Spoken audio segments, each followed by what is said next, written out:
Update liquor కేసులో arrest అయిన MLC కవితను కష్టాలు వీడట్లేదు. ప్రస్తుతం సిబిఐ కస్టడీలో ఉండగా ఇవాళ బెయిల్ పిటిషన్ మీద రౌస్ అవెన్యూ కోర్టులో విచారణ జరిగింది. అయితే ఇరువైపులా వాదనలు విన్న న్యాయస్థానం మే 2వ తేదీకి తీర్పును రిజర్వ్ చేసింది. బెయిల్ పిటిషన్ విచారణ సమయంలో అటు కవిత తరపు న్యాయవాదులు ఇటు సిబిఐ తరపు లాయర్ల మధ్య వాడివేడిగా వాదనలు జరిగినట్టుగా తెలుస్తోంది. లిక్కర్ కేసులో ఎలాంటి ఆధారాలు లేకుండానే కవితను అరెస్ట్ చేశారని చెప్పుకొచ్చారు ఆమె తరపు న్యాయవాది. ఈడీ కస్టడీలో ఉన్న సమయంలోనే సిబిఐ ఎందుకు అరెస్ట్ చేసిందన్న ప్రశ్నలు ఏమనెత్తారు. అరెస్ట్ చేయాల్సిన అవసరం లేనప్పటికీ అరెస్ట్ చేశారని కోర్టుకు వివరించారు.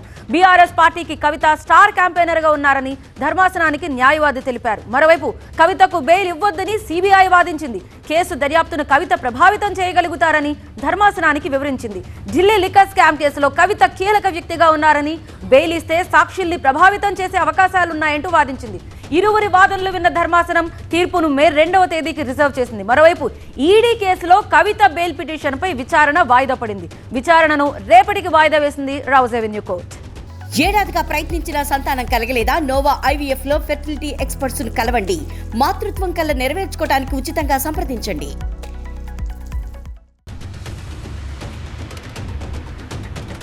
మరిన్ని డీటెయిల్స్ అందించడానికి మా అసోసియేట్ ఎడిటర్ మహాత్మా ప్రస్తుతం లైవ్ లో సిద్ధంగా ఉన్నారు. మహాత్మా, ఇరువైపుల నుంచి ఎలాంటి ముఖ్యంగా ఏ అంశాలను పరిగణలోకి తీసుకున్నారు?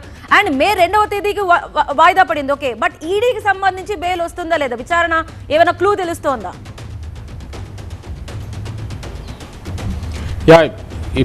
ఢిల్లీ మద్యం కుంభకోణం కేసులో ఆమె ఇటు సిబిఐ అటు ఈడీ రెండు దర్యాప్తు సంస్థలు కూడా కవితను అరెస్ట్ చేసిన విషయం మనకు తెలిసిందే. మొదట ఈడీ మార్చి 15న ఆమెను అరెస్ట్ చేసింది. తర్వాత ఏప్రిల్ 11న జైల్లో ఉండగానే, ఢిల్లీలోని తిహార్ జైల్లో ఉండగానే ఆమెను సిబిఐ కూడా అరెస్ట్ చేసింది.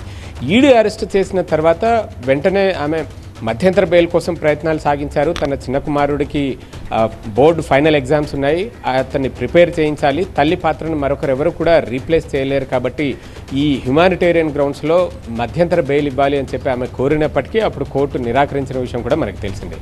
దాంతో రెగ్యులర్ బెయిల్ పిటిషన్ మీద వాదోపవాదాలు వాయిదాలు పడుతూ వచ్చాయి. చివరికి ఈరోజు మధ్యాహ్నం తర్వాత ఈడీ కేసుకు సంబంధించిన వాదోపవాదాలు జరిగాయి. అందులో కొన్ని ఆసక్తికరమైన ఇన్సిడెంట్స్ని, అంటే ఆ పాయింట్స్ని మనం నోటీస్ చేయాల్సి ఉంటుంది.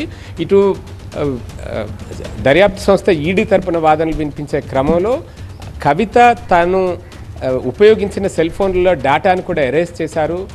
సో దట్ ఆమె సాక్ష్యాధారాలను ధ్వంసం చేసే ప్రయత్నం చేశారని చెప్పడానికి అదే నిదర్శనం అంటూ ఈడీ తరపు న్యాయవాదులు చెప్పుకొచ్చే ప్రయత్నం చేశారు. అయితే దానికి కౌంటర్గా కవిత తరపున అభిషేక్ మను సింఘ్వి వాదనలు వినిపిస్తూ ఆమె కొత్తగా ఏ మోడల్ వచ్చినా సరే ఫోన్ని అప్డేట్ చేసుకుంటూ ఉంటారు. ఆ క్రమంలో అప్పటిదాకా ఉపయోగించిన ఫోన్ని తన ఇంట్లో పనిచేసే పని మనిషికి లేదా ఇతర సిబ్బందికి గిఫ్ట్గా ఇస్తూ ఉంటారు. అయితే ఫోన్ ఎవరికి ఇచ్చినా సరే, కొత్తగా తీసుకున్న వారైనా లేదంటే ఆ ఫోన్ ఇచ్చే వ్యక్తి అయినా సరే, ఆల్రెడీ ఆ ఫోన్లో ఉన్న డేటాను ఫ్యాక్టరీ రీసెట్ అంటే మొత్తం ఎరేజ్ చేసిన తర్వాత ఇస్తారు.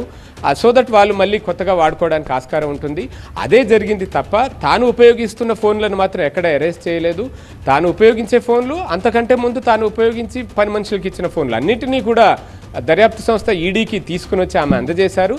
ఇందులో ఎక్కడ ఎటువంటి సాక్ష్యాధారాల విధ్వంసం అన్నది జరగలేదు అంటూ సర్ది చెప్పే ప్రయత్నం చేశారు.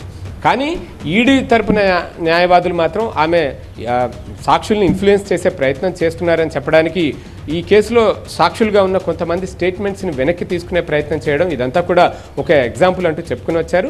దాంతో ఇవాళకైతే కవిత తరపు వాదనలు ముగిస్తాయి.